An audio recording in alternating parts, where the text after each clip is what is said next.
The Irresistible Revolution, Living as an Ordinary Radical, Chapter 4, When Comfort Becomes Uncomfortable.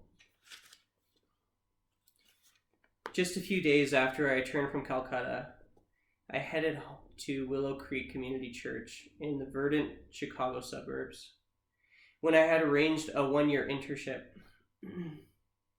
The previous year, I had been doing a Bible study whose central premise was that rather than waiting around for God's special plan for your life, you should just go find where God is at work and join in. That made sense to me, so I did. I didn't even finish the study.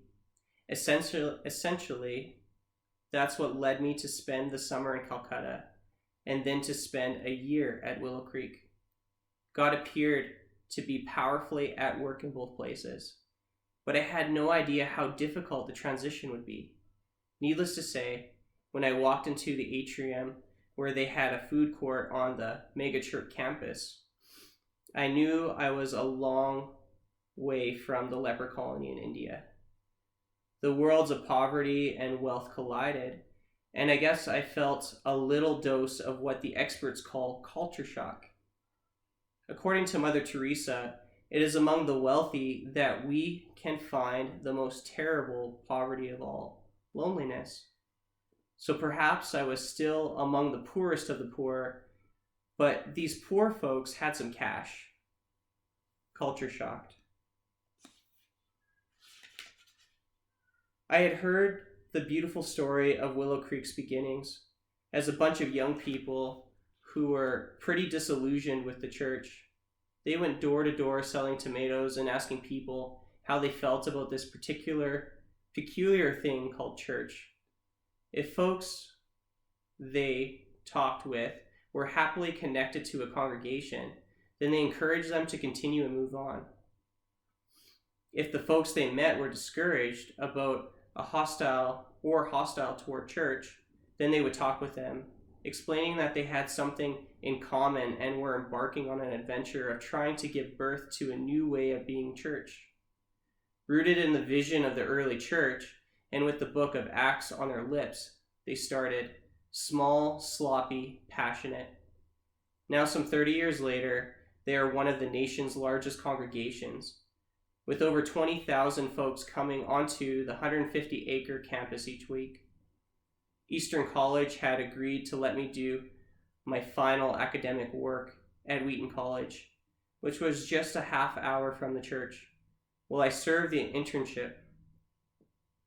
So I took a light load of classes, anticipating diving headlong into work at Willow, where I worked in the early beginnings of their Axis services geared toward folks in their 20s, who were strikingly absent from most congregations. I also did some urban plunge work, busting folks out of the suburban bubble, and spent most of the days leading high school students in the little 1,000-person student ministry.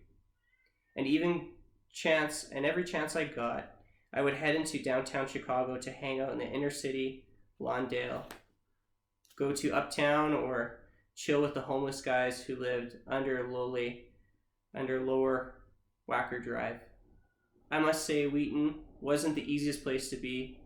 There were beautiful breaths of fresh air and some folks who were radically seeking after God, and some great pranks, which I had better not mention in detail here, as they may still be looking for the culprits. Ask me later. But even for this East Tennessee boy, it was very homogeneous, privileged, and white. So many people looked and thought the same way. It seemed like we were being robbed of the gift of diversity. I kept hearing Wheaton referred to as the Harvard of Christian schools, and wasn't sure how God felt about that, since God seems to prefer to use foolish things to confound the wise. Not to mention they still had that pesky no dancing rule at Wheaton back then.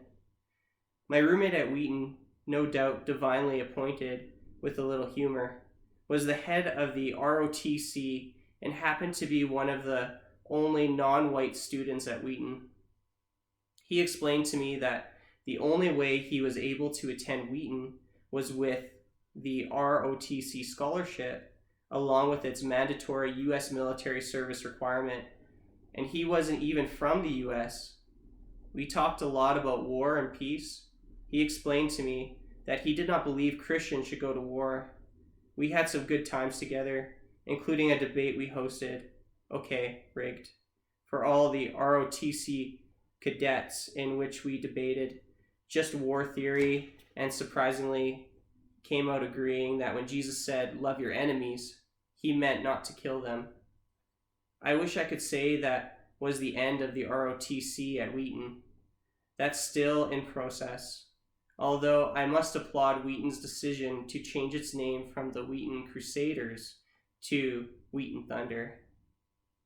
Poor little rich man.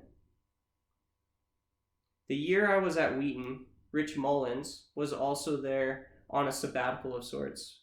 Rich Mullins was a popular Christian singer-songwriter who died a few years back in a car wreck. Before I met him, I probably wouldn't have cared very much, as I knew so little about him. The only song I knew by him was a worship song called "Awesome God," which I found a little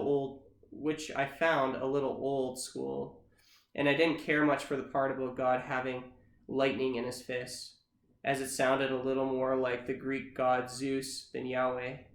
My friend Joe used to sing his own cover of that song, which I better not repeat here since it got him banned from playing at college coffee houses, and Zondervan wouldn't let me.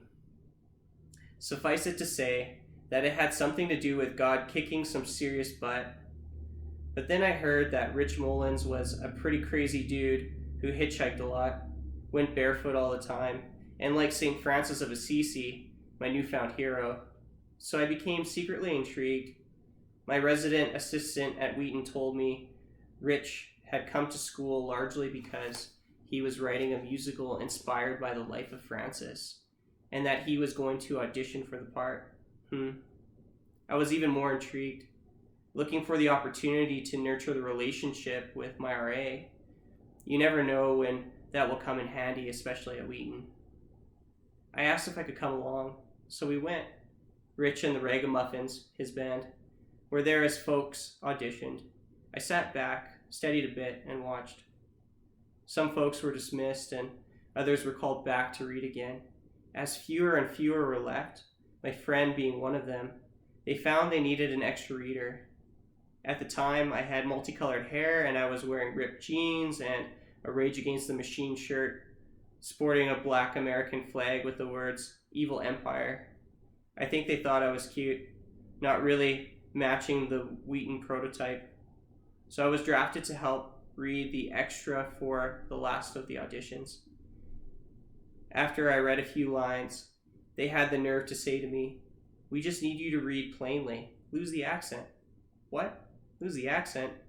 Again, born and raised in Tennessee. So I smarted off to them in a good old friendly banter, and they soon discovered that my accent was not an attempt at character development.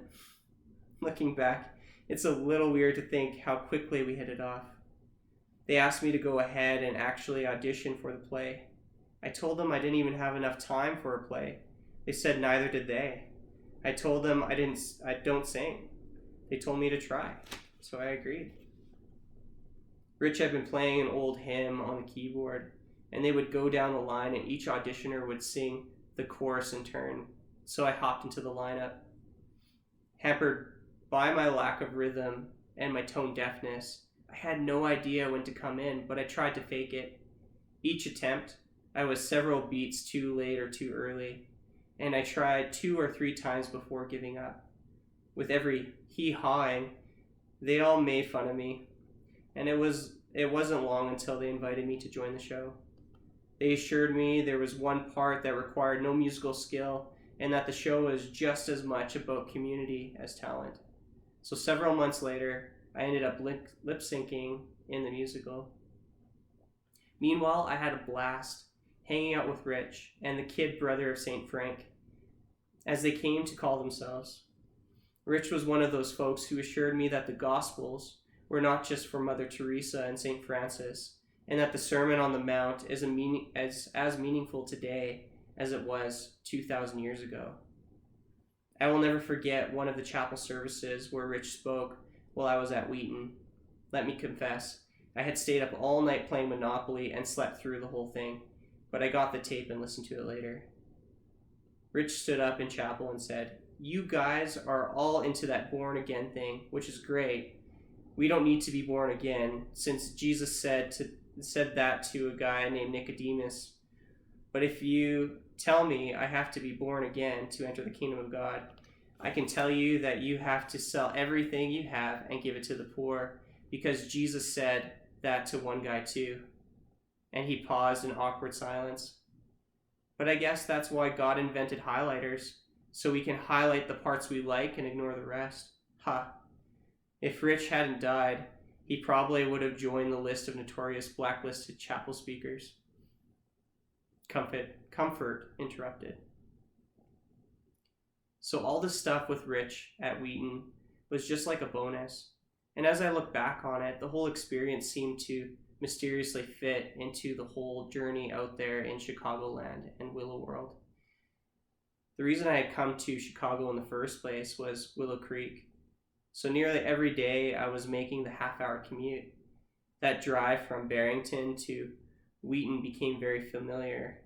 I spent the time processing thoughts, recording many of my reflections on a handheld recorder as I drove. I had no idea how difficult it would be to live in a world of Wheaton and Willow just weeks after returning from the slums of Calcutta. I was working in one of the wealthiest congregations in the world and performing a play at Harvard of Christian schools about the life of little fool named Francis, which people would pay $15 to see. Define irony. I would be eating in Willow Creek's food court, still digesting my time with Calcutta's starving orphans. Sometimes I was incredibly frustrated and angry, wondering how these extremes could exist in the same world, let alone in the same church. Sometimes I just got cynical. That was the easiest thing to feel, as cynicism takes very little energy. But it was very hard to stay cynical, as I met more and more beautiful people. Many late nights I would crash at the home of Sybil and Dick Towner, both of them who were longtime members and leaders of Willow, and we quickly became good friends. Sybil and Dick excluded a joy of childhood sweethearts that was so contagious, people flooded into their home to feel the warmth of community. The first day I walked into their house, I saw one of Mother Teresa's books placed prominently in the center of the living room, and I knew everything would be okay. I quickly learned of Sybil's love for Mother Teresa and ended up giving her a book that Mother Teresa had signed for me. Dick had been the financial director at Willow Creek for several years. He did their teaching on stewardship and money, and so we had many delightful hours of theology, sparring, and laughter. The more I met folks just like Dick and Sybil at Willow, the more I saw how sincere they were. They cared for people and put stagnant, normal Christianity to shame. They took tremendous risks to invite people to experience love, grace, and community. They let homeless folks sleep inside the building on cold nights. They had an auto ministry to give cars to folks who needed them. Mechanics would volunteer their time caring for single mothers who needed help with their cars. Front row parking spaces were reserved for single moms. I saw the hospitality of the early Christians in a bizarre new context. It was still weird having a food court in the building, but then I discovered that they wanted people to be able to have dinner together as a family, granted a big family, rather than to have to go to the mall or to franchises, and that the profits from the food court went to the World Hunger Relief. They even made the courageous step to make sure all of the coffee was fairly traded. So I learned not to be so quick to judge. I truly felt that God was alive at Willow Creek, and it would have been very easy to write them off had I not. But as I went back and forth to Willow campus, there still seemed a chasm between the good folks of the suburbs and the suffering masses in Calcutta or Lower Wacker. I ended up meeting one of the founders of Willow, who shared with raw honesty how good they are at caring for the poor in their midst. but how detached and insular they had become. He questioned whether it was enough to care for the poor that they had happened to bump into the suburbs. I could feel his heart, and I could still hear the echo of my teacher, Tony Campallo, back at Eastern College. Jesus never says to the poor, "Come find the church," but he says to those of us in the church, "Go into the world and find the poor, hungry, homeless, imprisoned." Jesus in his disguises. I couldn't help but wonder if we had highlighted only some of the verses in our Bibles. Like Rich had said, I saw all the thousands of people who were becoming believers, and it brought me great joy. And yet I could not help and wonder with Dorothy Day, have we ever begun to be Christians? I read scriptures like Matthew 25:31-46, where Jesus tells us that ultimately we will be separated into two groups of people, sheep and goats. And the criteria will be how we care for the poor, hungry, imprisoned, naked masses.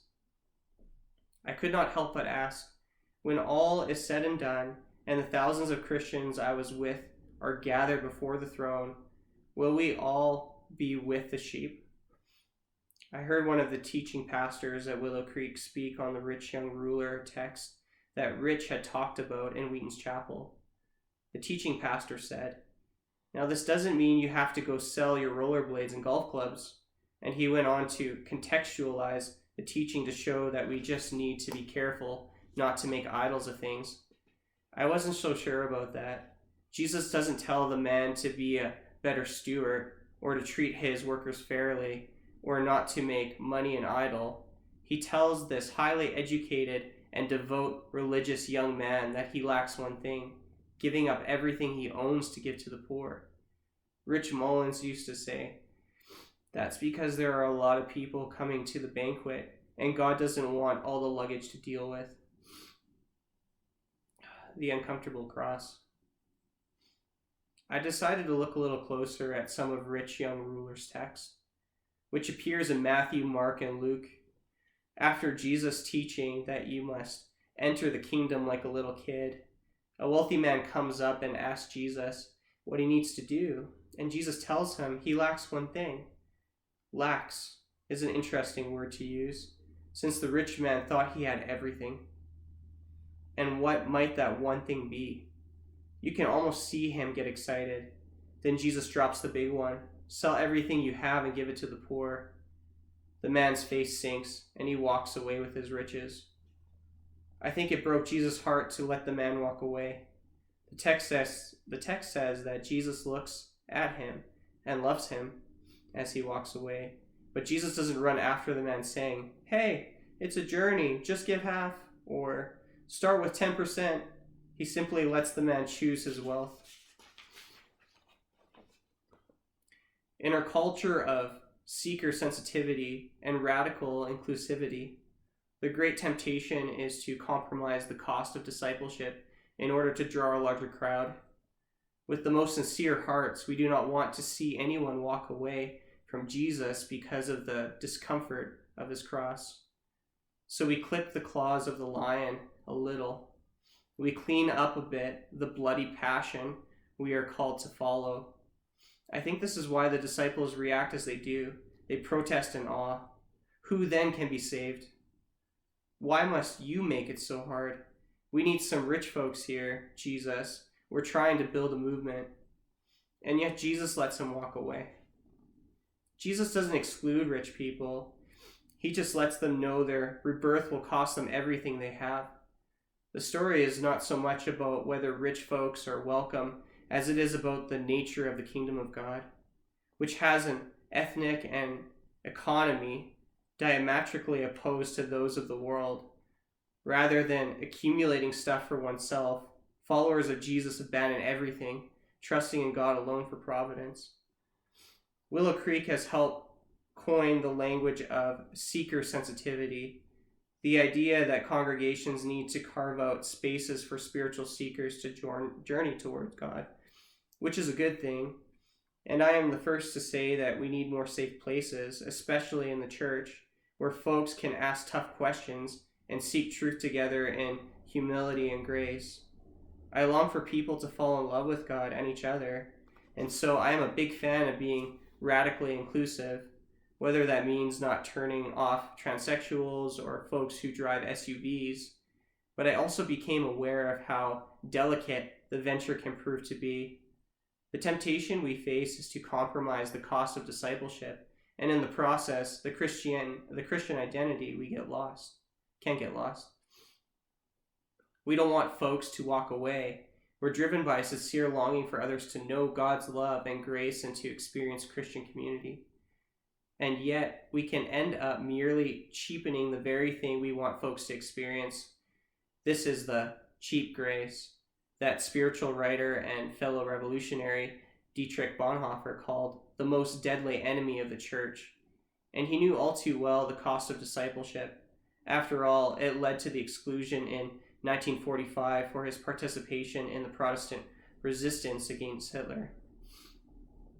Funny that one of the first stories of the early church in Acts is the bizarre tale of a couple named Ananias and Sapphira, who withhold a portion of their possessions from the common offering and then lie about it.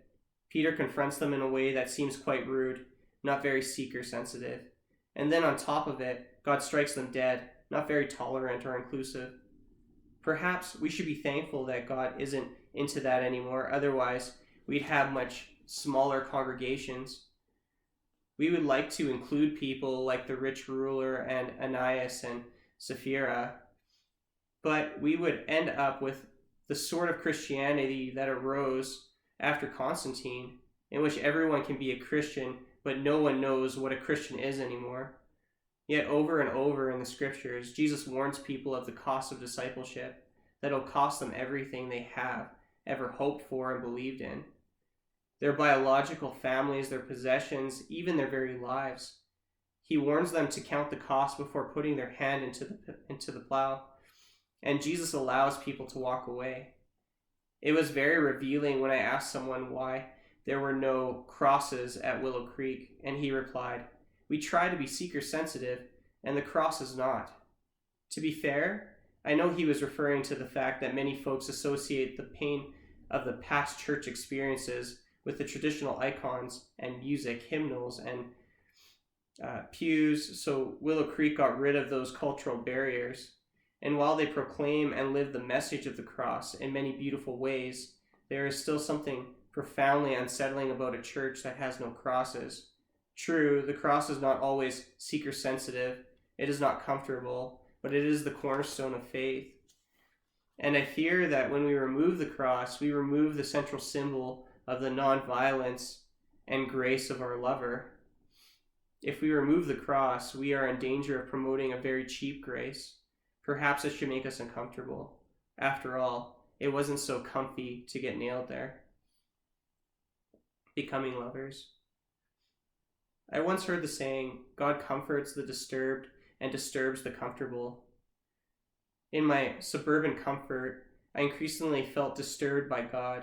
I became very uncomfortable in the comfortable suburbs. The beautiful thing was my discomfort arose not from a cynical judgmentalism, but from a longing from something more. I did not want to settle for comfort. I did not want to settle for a life detached from groaning of the slums or the beauty of playing open fire hydrants and having block parties in the inner city. I wanted to see the community of Willow Creek shared with the lonely, suffering masses that needed it so badly, but would never make it to Barrington. The more I read the Bible, the more I felt my comfortable life interrupted. So there I was, my senior year in college, still feeling like I had no clue what I'd be doing after I graduated. After the musical with Rick, I knew I would not be performing on Broadway. Lip syncers are not in high demand. And the more I read the scriptures, the more uncertain I became about plans for the future, or even of the wisdom of making plans in the first place, since God seems to be in the business of messing them up. It didn't help that I was majoring in sociology, the study of human interaction. How much more vague can you get? And what do you want to do with that degree? And folks were asking me, what I was going to do when I graduated from college. People always want to define you by what you do. I started saying, I'm not too concerned with what I'm going to do. I am more interested in who I am becoming. I want to be a lover of God and people. I was convinced that what we do is not nearly as important as who we are. The question is not whether you will be a doctor or a lawyer, but what kind of doctor or lawyer you will be. What would a 22-year-old Jesus have said if I had asked him, what are you going to do when you grow up? I don't know, maybe something like, I'm going to turn the world upside down. I'm going to hang out with prostitutes and tax collectors until people kill me. Or what would Peter have said? Well, I was going to be a fisherman, but then I met this dude, and he messed all that up. I remembered Mother Teresa saying, do not worry about your career. Concern yourself with your vocation, and that is to be lovers of Jesus. So I started calling myself a vocational lover. When I would fill out forms, there are many of them your senior year of college that had a blank for profession. I just write lover. My high school reunion handbook just listed me as a career lover. I'm okay with that. My lover. And right after asking, what are you going to do? The next question always seemed to be, have you ever met a lady? I would smart off. Yes, I have met lots of ladies. About every other person I meet is one. And they would stare blankly at me, disappointed. You've got to understand, I'm an only child and an only grandchild on both sides. No first cousins, and I'm the only one to carry on the family line. So much was at stake. There were great expectations, and I must admit, that's a heavy burden for a young lad to shoulder. Folks wondered if I was gay or going to be a priest. Neither would have been good options in East Tennessee. But it made sense to be single, and many of the people I had grown to admire had lived beautiful lives of singleness, and their lives would have been different had they been married. Not bad, just different. Rich Mullins was one of those. One day over lunch, I asked Rich about why he was still single, and he looked at me funny. He said, "Open up the Bible." I assumed he was going to have me read the verse where Paul teaches that it is best to remain single and serve God, 1 Corinthians 7. But we open up to Matthew 19:10-12, just after Jesus' teaching on marriage and divorce, where the disciple say to Jesus, if this is the situation between a husband and wife, it is better not to marry. And Jesus tells them that some are eunuchs and others have renounced marriage for the sake of the kingdom of heaven. And the one who can accept this should accept it. I had never considered that before. The church had not taught me that. I distinctly remember one of the children's services from my United Methodist Church. The pastor brought all of the kids to the altar, held up a framed portrait of a perfect traditional family with a mommy, a daddy, and 2 kids. He talked about how important family is. He prayed with all the children that they would meet a special person God had for them. I left the children's sermon deeply convicted that I had better keep my eyes open. I thought that if I did not meet that special someone, then either I was not seeking God, or they weren't seeking God, or perhaps they had died an early death, in which case I'd just have to cope. It was as if every good Christian should marry, and yet the more I looked at good Christians throughout history, the less sure I was about that. The singles ministry had always been a place to get hitched. Finding a date may not be the top reason teenagers go to youth group, but it's got to make the top 5. And I'll be the first to admit, I thought strategically when we joined hands for prayer. Somehow I had missed the fact that singleness was a beautiful means of discipleship, and that the church history is filled with folks who followed God as singles. Jesus, for one, many of the disciples and martyrs, Francis and Clare of Assisi, the desert of monastics, to name a few others. What would Mother Teresa's life look like if she had been married? Well, certainly different. Again, not bad, just different. At first, it was a rational thing. I was attracted to the idea of God as a lover. And then I began to experience God as lover, and quickly I became attracted to the lover. I read Hosea and got the sense that life is a romance with the divine. I started meeting with a Catholic monk who had taken the vow of poverty and celibacy. He told me, we can live without sex, but we cannot live without love, and God is love.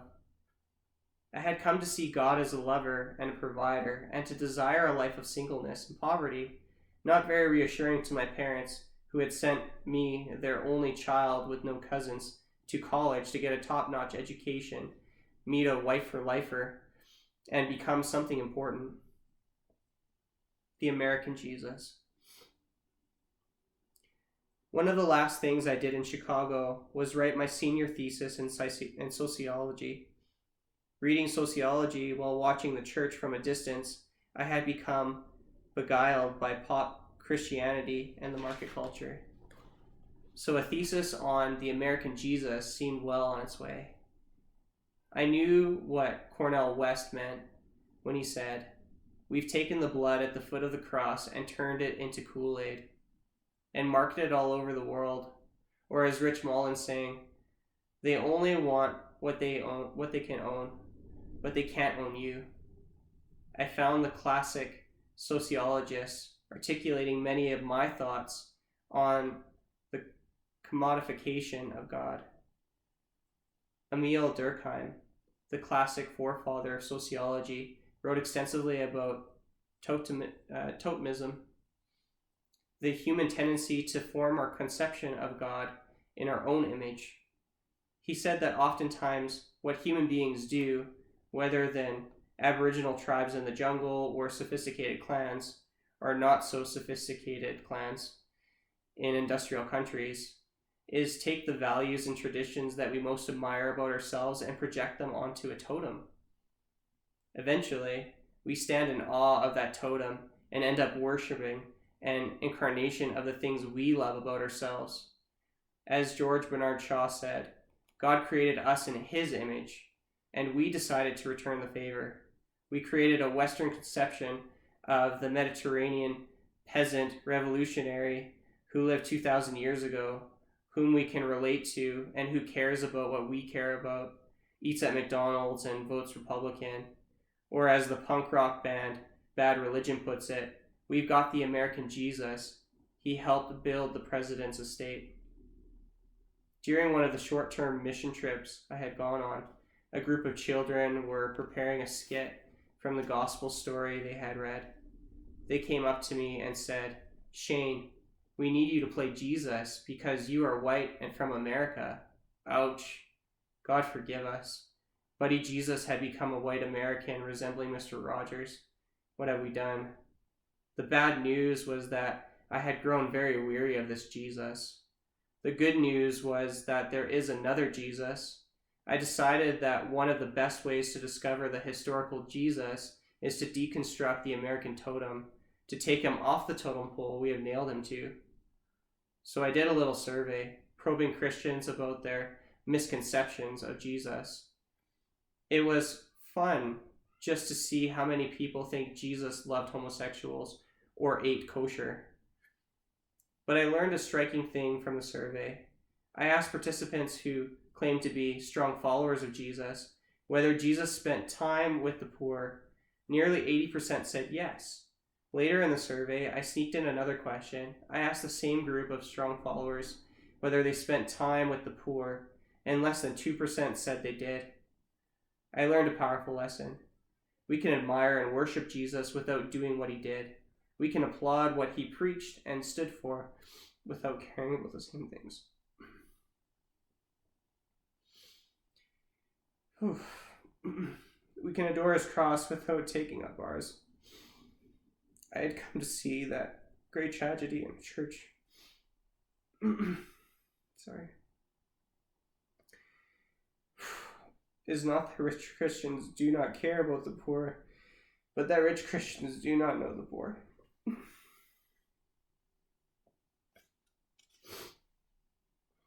This book hits me. When the worlds of poverty and wealth collide, the resulting powerful fusion can change the world.